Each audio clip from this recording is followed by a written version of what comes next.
So the stress is there, but there's no physical exertion. Yes. And that's why they've shown in tests that in many cases, exercise can be just as good as antidepressants, just as good as medication for people who are depressed, which totally makes sense if what you're saying is right.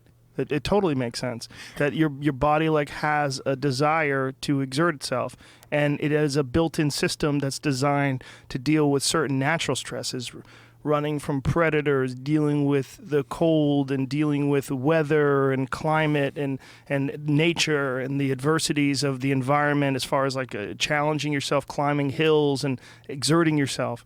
We don't do that much, and because of that, that's what you think leads to this dis-ease of the brain.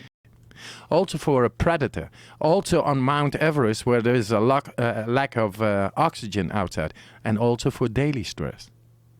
Now, what was the first one of these experiments that you tried to do to try to show the effectiveness of your methods? I was at the physiological department in the same university, different department, and that's the cold physiological department. And I stood there for 80 minutes in a tank full of ice for 80 minutes, fully connected to wires. Blood was taken. So you were just covered in ice? Covered in ice. I've seen the pictures of it. It looks insane. Except for this arm, because the blood was taken away from it. And you know what they saw? And I was talking to these people, to these professors who were, everything was, because I was very much in control. And they saw the core temperature even rising while I was inside. Your core temperature was rising while you're covered in ice for 80 minutes. Yes. And you see how much power we have, how much power cold can be, but how much more power we are able to learn to control.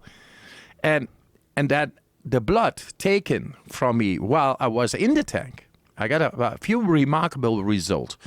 One is the blood taken, it was exposed to endotoxin afterwards, but in a laboratory, without me, ex vivo it's called. And they saw, normally it has a very violent reaction on the immune cells in the glass of the laboratory. And this time, 0%, 100% suppression. And that's my blood.